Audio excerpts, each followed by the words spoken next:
I've been reading Katherine, Pulitzer Prize-winning author, Behind the Beautiful Forevers. I just loved this book. It's absolutely remarkable, and I'm sure you two are going to agree on this one. Extraordinary. She is a journalist, and she had been writing for some time about poverty-stricken areas in the United States. Went over to India. It's actually set in a shanty town or a settlement town in Mumbai that's surrounded by all these 4- or 5-star hotels, and she spent 3 or 4 years there visiting the shanty town day and night. This is an account of what it's really like, I think, and real lives in shantytown in Mumbai in India. And what I loved about it, it reads like a novel. It reads like a novel. Her as a sort of the eye, the journalistic eye, is that she's got that journalistic eye for detail, but we don't feel her. There we follow the characters. I think it's in a great tradition of American reportage where you've got incredible insight into these, frankly, unbelievable lives, and yet the author is completely absent. She is just telling us how it is. She's telling a story about these story. characters and right at the very, very centre of it. Yeah. And how sort of, you know, this world of poverty that is completely beyond my experience. So confronting. It is so confronting. But what is also really wonderful about it is that there's hope there. I mean, you've got a shanty town full of thousands of people. Only 6 have gainful employment in those hotels, and all the others are just trying to climb this tiny social ladder. There are no beggars. No. Which is, beggars. Everyone thinks of themselves as a small business, whether they're garbage sellers or recyclers or... And in that way, she tells about the nature of the corruption of politics, of the aid workers, the sort of the rising economy of India, but shown on this through the people at the bottom end of the scale. It's a picture of India that was completely new to me. I mean, this is an absolute winner. I think this book's going to be... it's going to go for a very long time. Absolutely. Katherine Boo, read it. I love books because they conjure up another world, a world that perhaps I don't even know. It's one of the few pleasures in life that genuinely takes you outside of yourself. It's an insatiable habit. And speaking of insatiable habits, I've been reading Irvine Welsh's new novel, Scag Boys.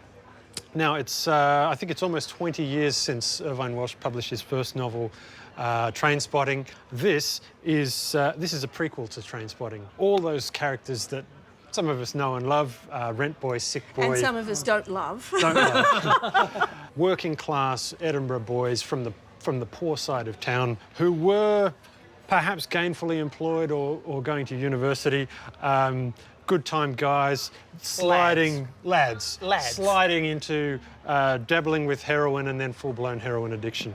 It's a real book you can get your teeth into. I love Irvine Welsh. His voice is just so distinctive. Do you know, yes, it is. I just can't relate to it. I feel too old, too conservative, it's just not my world. And do you know, I think he's getting a bit old. Oh, come on. That's my view. It's my view. Perhaps it's a man's book. Trainspotting. You don't need to know anything about Trainspotting to enjoy this.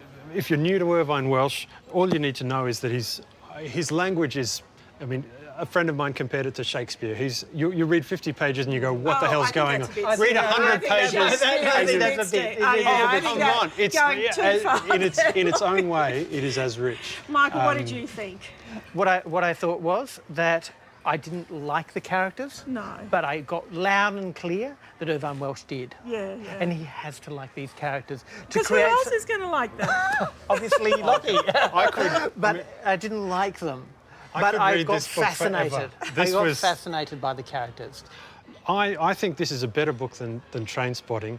It's set during Thatcher's reign, starts in 83, 84, when you've got a background of mass unemployment, privatisation, the breakup of the public sector, and at the same time you've got these kind of kids with nothing to do but get high. Well, I can tell you just love that. I did. Absolutely love it. I did. I could read him So. forever. I read for escapism, definitely. Meditation more than anything, but also a chance to sit out and to escape and to think about other things. It's just a bit of a distraction at times, and other times it's about discovering new worlds. Well, I've been to the world of Drusilla, Modjeska and Papua New Guinea. She is one of the country's finest writers. And obviously you disagree, but just wait. One of her finest writers. She has written non-fiction, so this is her debut novel. She's born in the UK. She went to live in Papua, where this book is set, before coming to Australia. It's a big book. It's a big book full, yes, it is. Full of ideas. And I found it to be a big commitment. did you? Yeah. Yeah, I didn't. I read it in a day. But what I found was that it's a book about many things, but at its heart, it's about two love stories set 30 years apart. The first, set in 1968 against the independence movement in Papua, with Leonard, an anthropologist, who brings his Dutch wife with him to Papua. The story that we follow is Rijke and her friendships, her relationships, and in particular her relationship with two clan brothers, Jacob and Aaron. And the second part of the book, and the second love story, is the child born out of the events 30 years ago in 1968, Jericho, and he returns to Papua to bring his childhood love back with him to London. Now, it's a book of big ideas on both personal and national levels, dependency and independence. It's about exploitation, personal exploitation, and the exploitation of an emerging nation. It's about discovering, it's about sort of freeing yourself from the snags of the past.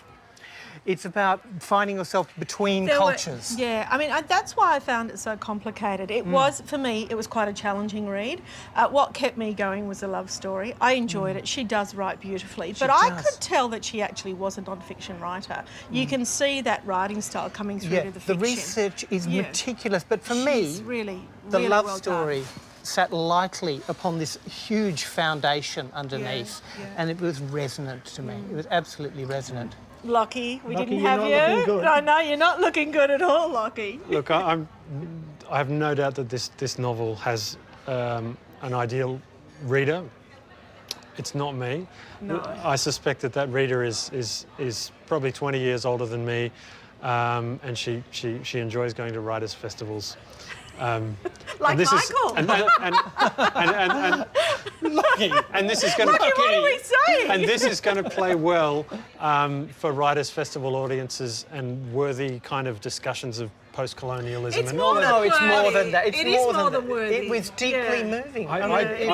Honestly, I couldn't find it in myself to care. Oh, Lockie, maybe the love story didn't even grab you, No. Where is that heart? I think but maybe Lockie has actually put his finger on it.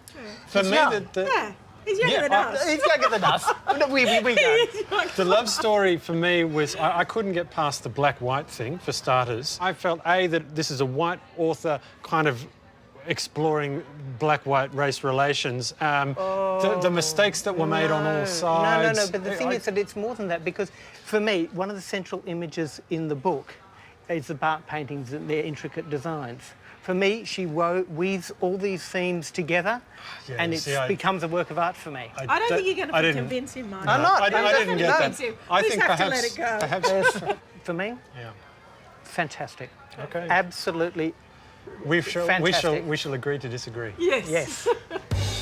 I read mainly for knowledge, to be honest. I read primarily for entertainment or to learn something, but I hate being lectured at. Now, we're almost out of time, so just quickly before we go, a couple of new books out. Well, the first is not a new book, it's a reprint of the book, An Anthropologist on Mars by Oliver Sacks, the man who wrote The Guy Who Mistook His Wife for a Hat. And A Perfectly Good Man by Patrick Gale, who continues his look at the Cornish community he writes so well about. Fabulous. Until we meet again. Looking forward to it. See you next time.